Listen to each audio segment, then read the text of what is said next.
So good morning po, no? Good morning po sa lahat-lahat ng ating mga kababayan, sa lahat po ng mga viewers natin ngayong umaga. So good morning po sa inyo.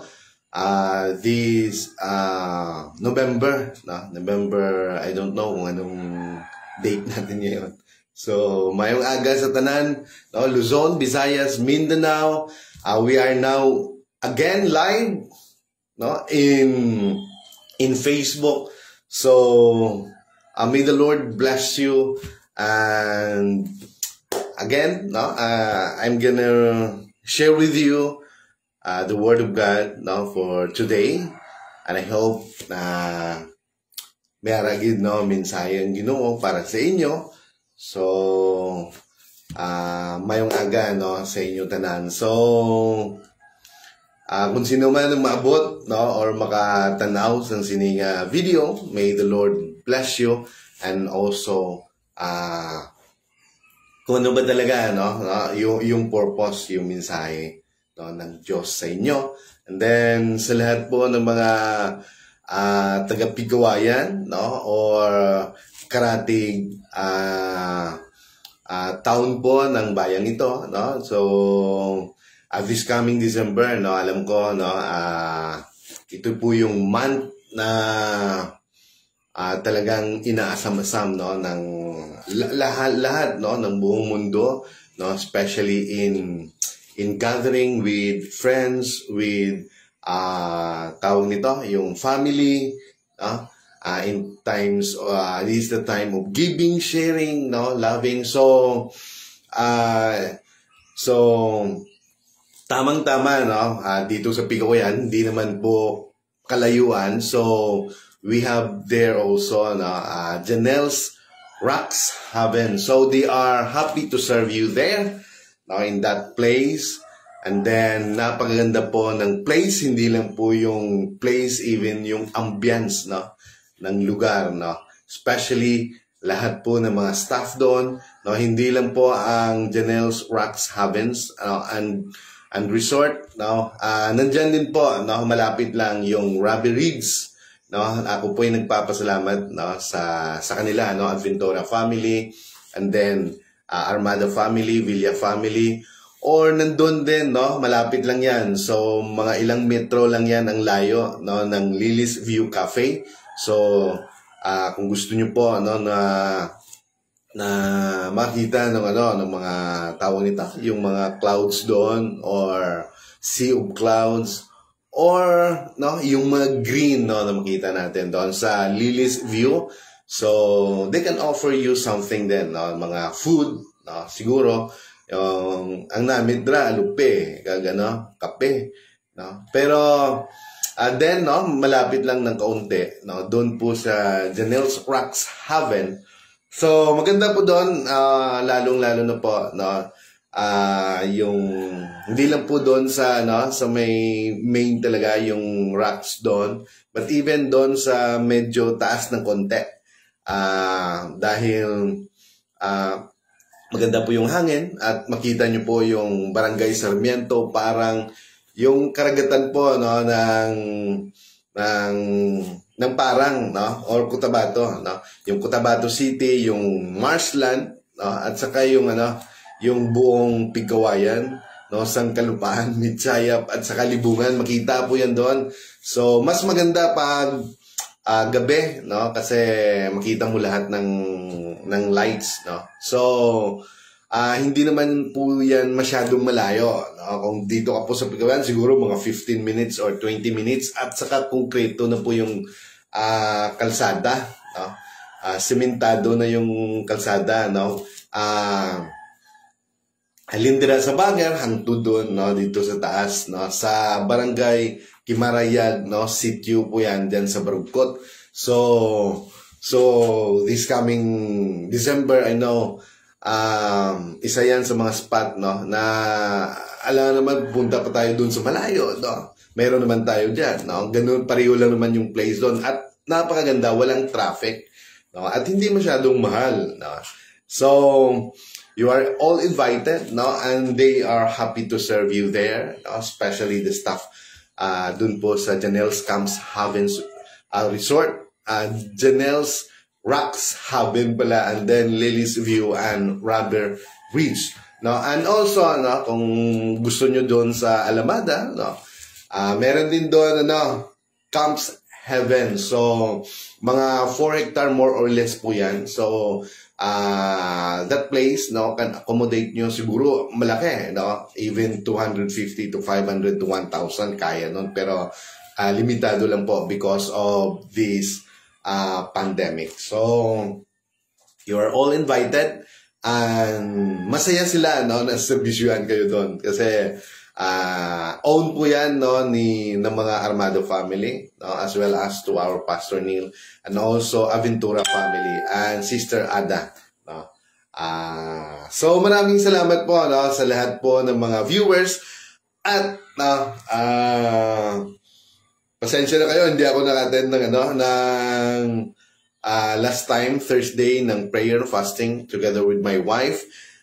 Dahil busy po kami, no? Medyo nagkaroon ng mga module.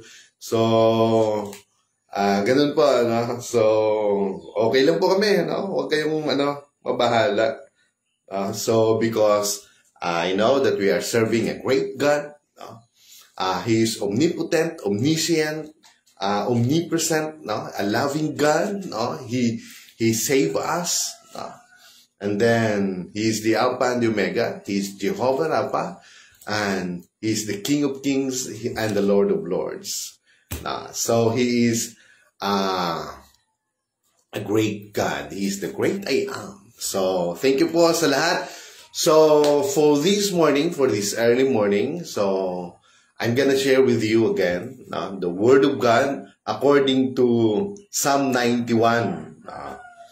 Amen. So without any further ado or delay, I'm gonna share to you the whole passage of the Psalm 91. So in Psalm 91, in verse 1, it says, "He who dwells in the shelter of the Most High will rest in the shadow of the Almighty."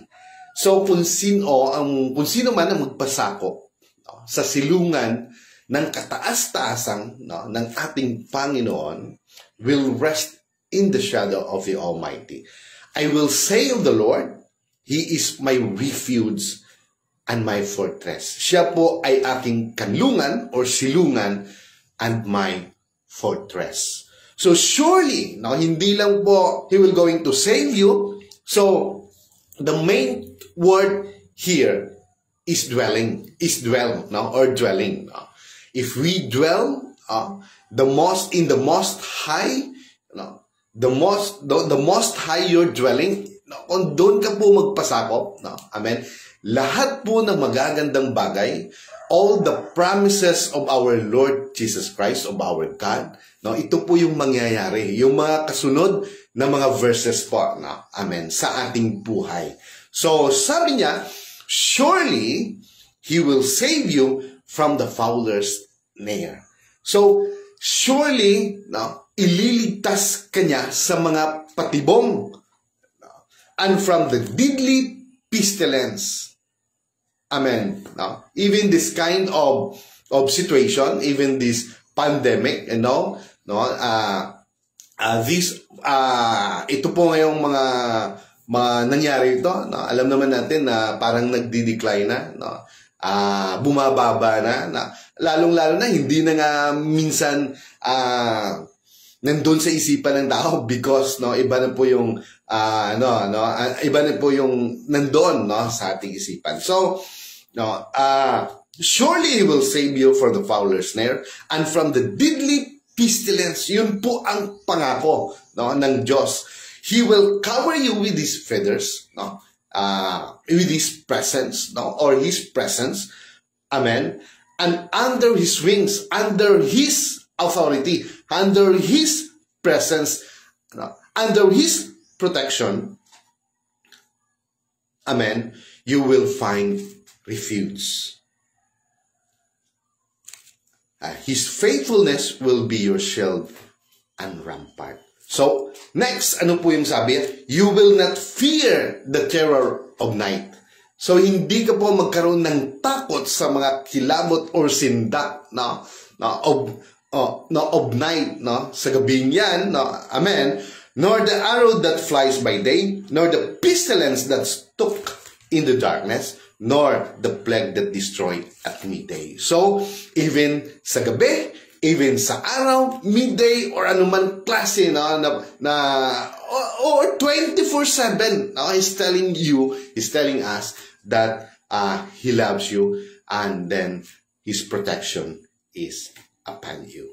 So, ganun po yan. Amen. You will not fear the terror at night, nor the arrow that flies by day, nor the pestilence that stalks in the darkness, nor the plague that destroy at midday. So, 1,000 may fall at your side, 10,000 at your right hand, but it will not come near you. Kung ano man yung mga pangyayari, kahit yung mga bagay na hindi maganda or hindi natin inaasahan, it will not come near you.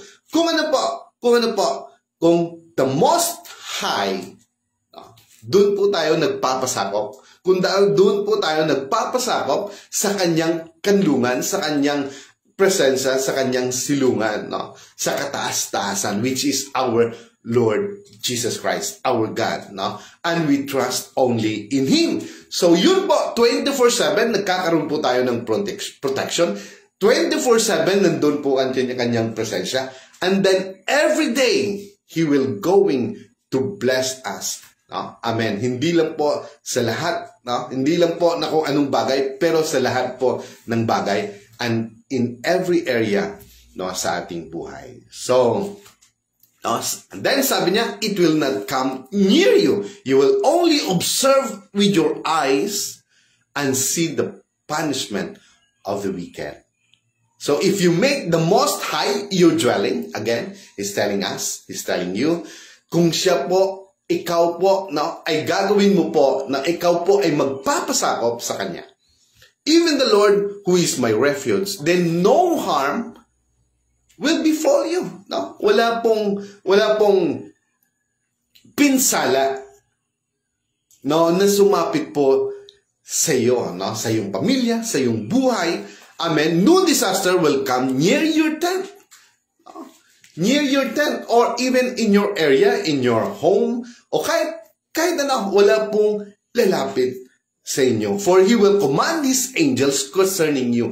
So, ganun po, He's telling us about connection, about relationship. He's telling this, na parang bang ang lapit-lapit natin sa Kanya. So, ang sabi niya, He will command His angel. Susuguin niyo po yung Kanyang mga anghel because He loves you. To protect you, amen, to guide you in all your ways. Sa lahat po ng parte, He will protect you, He will comfort you. So, they will lift you up in their hands. Hahawakan ka po nila. Amen. So that you will not strike your foot against a stone. So, para hindi ka po, masusugatan ang iyong mga talampakan ng iyong paa. Amen. Amen. Ganun ka po, ka-importante. Ganun ka po, He's concerned, the Lord concerned about you. Not only on you, but even, on your family. So, sabi po dito, you will tread upon the lion and the cobra. You will trample the great lion and the serpent. You will going to crush those things. Because He loves me, sabi ng Diyos, dahil mahal niya ako. Sabi niya, says the Lord, I will rescue him. So, kung ano man ang kinalalagyan, kung ano man kalagayan mo ngayon, the Lord says, He will rescue me dahil mahal niya ako, sabi niya, I will rescue him, I will protect him, for he acknowledged my name. Kung tayo po ay kinikilala po natin, ang kanyang pangalan, amen, He will rescue us. Amen. He will protect us. He will call upon me, and I will answer him. Sabi niya, manawag sila sa akin, sabtun ko sila.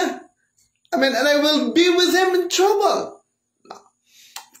Ukdan ko siya sa kalisod, So, mayroon hindi kalisod. So, pero, andyan ang Diyos, Andyan ang Diyos para sa iyo. So with long life, no, and I will deliver him and honor him.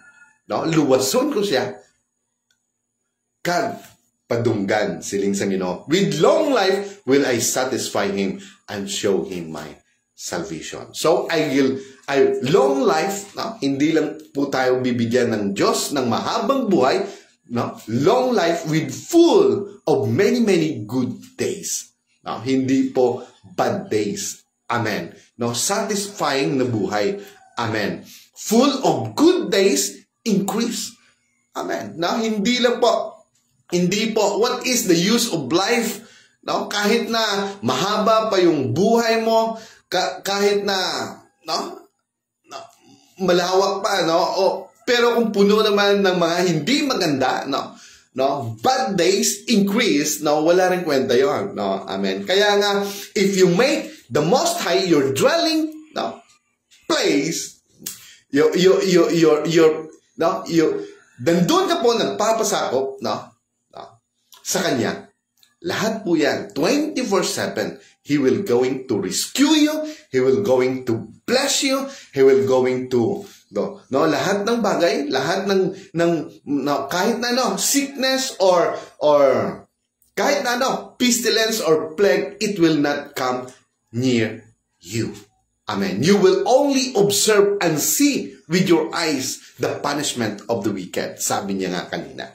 So inuulit po natin, if you keep the Most High, na mapasakop po sa Kanya, lahat po ng magagandang bagay, 24/7, you will be protected, and He will going to command His angels, to guard you, to protect you, because He loves you. So in Psalm 95, so sabi niya, come, let us sing for joy to the Lord. Let us shout aloud to the rock of your salvation. Sino ba yung rock ng ating salvation? It is our Lord Jesus Christ. Amen. So let us come before Him with thanksgiving.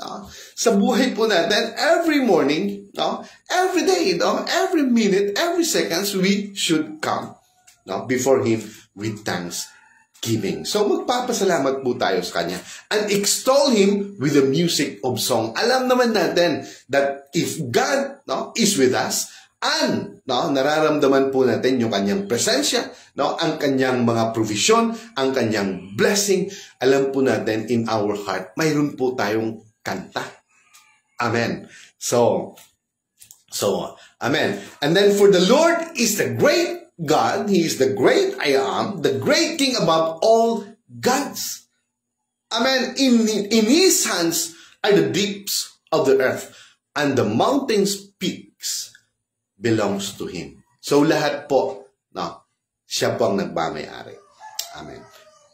And the sea is His, even yung mga karagatan, Kanya din po. Amen.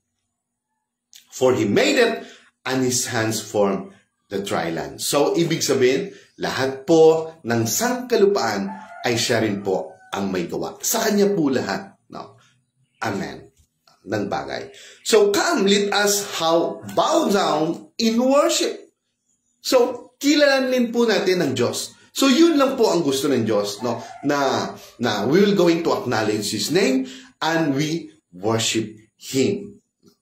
Amen. So, let us kneel before the Lord, our Maker, for He is our God. So, there is no other God. Amen. Siya lang po, ang ating Panginoon. So, tuloy pa tayo. And we are the people of His pasture. The flock under His care. Amen. So today, sabi niya po, today, if you hear His voice, kung marinig mo po yung kanyang mga salita, yung kanyang mga tinig, amen, do not harden your heart as you did at the Meribah. Sabi niya po, at the Meribah, rather, as you did the day at Massa in the desert, where your father tested and tried me. Though they have seen what I did, sabi niya, nakita nila kung anong ginawa ko, hinati ko yung dagat na pula, and give them, amana, lahat po, pinakita po ng Diyos, His works and wonders sa kanilang buhay, but still, ano nangyayari? No? Nagre-rebel din pa rin sila. Amen. So, isa po yung yun po ang galit no ng Panginoon. So, dahil nagalit siya, no, for 40 years I were angry with that generation. So, mahaba ang panahon no bago mapawi yung galit na yon, no? Amen. So, I say they are people whose hearts go astray. So, sila po yung mga taong no yung kanilang heart no ay naligaw. Kaya po, no, every day in our life, sisikapin po natin no, na makonect po tayo no, sa Kanya po, no, sa Kanyang presensya, no, pasakop po tayo sa Kanyang silungan. Amen. So, and they have not known my ways, so I declared on oath in my anger, they shall never enter my rest. Amen. No? So, the Lord remind them, no, kung ano po yung ginawa ng kanilang mga ancestors, yung kanilang pong mga forefathers no in that time, no, because God wanted, no, sabi nga, no, there's so many promises in the Bible, in His words, na yan po no, ay nandyan po sa ating heart. Yan po ay mga seed. Amen. In time no, of maturity, yan po ay mangyayari. So, lahat po yan ng promises na dinideclare po natin, lahat po yung mga desire nandyan, no, yan po ay nangyari because of faith. So, we will going to didiligan po natin, we will nourish it with the Word of God. No? Na hindi po yan, tawag nito, no, kung sa aton pamahigkuan sa mga unbelief, and also, no, yung mga doubts, no, kailangan po patutubuin po natin yung mga desire natin na alam po natin na mangyayari yan. In times of maturity na po yan, manganganak po yan, lalabas po yan. At yan po ay didiligan po natin with tears and prayer. Amen. Hindi na po ng mga doubt or whatever. Kasi, no, pag hindi po maganda yung tanim, no, especially yung tanim, kung hindi po natin lalagyan ng abono, we're not going to care, no, or hindi natin aalagaan. So, yung mangyayari, hindi po yun tutubo, no, ng maganda, no. But if that desire, no, yung pabor na po yan or whatever, no, yung promises na yan, no, na inangkin po natin, no, sa matagal na panahon, no, at hindi pa nangyayari, we keep on nourishing it with the Word of God. We keep on, no, didiligan po natin yan, water it with the Word of God, at ang Diyos naman na nagpapatubo eh. So, yung sa atin lang, para it will keep grow, no, every day, no, na maganda po in that good condition of our heart, which is good soil, yan po ay tutubo at lalago without, no, hindi po natin binibinyagan ng doubt at unbelief or wavering faith. So, it will grow, no, in maturity, lalabas po yan, no, it will be born, no, or it will, no, or it will be put, no, in reality, no, in God's time. Amen. So, yun po ang mangyayari. Amen. Yung mga desire natin. So, ang gagawin lang po natin, so we keep believing, trust our Lord Jesus Christ. So sabi niyo po, no, in this morning, sabi niyo po sa kanyang mensahe, if we keep, no, he who keeps, no, dwells in the shelter of the Most High, no, will rest in the shadow of the Almighty. I will say of the Lord, He is my refuge and my fortress, my God in whom I trust. So, kung doon po tayo nagpapasakop, no, sa kanyang presensya, sa kanyang silungan, amen, lahat po ng protection ay ating pong matatanggap. Amen. So, at hindi po tayo maaano sa kahit na anong bagay, anuman ang nangyayari, no? Or, even, nadapuan din po tayo. Sometimes, hindi naman natin mapasong, hindi naman natin maabot, no? isipan ng Diyos. Sometimes, no, believers na nagkakaroon din ng sakit, nagkakaroon din ng positive, no, sa ganung mga virus.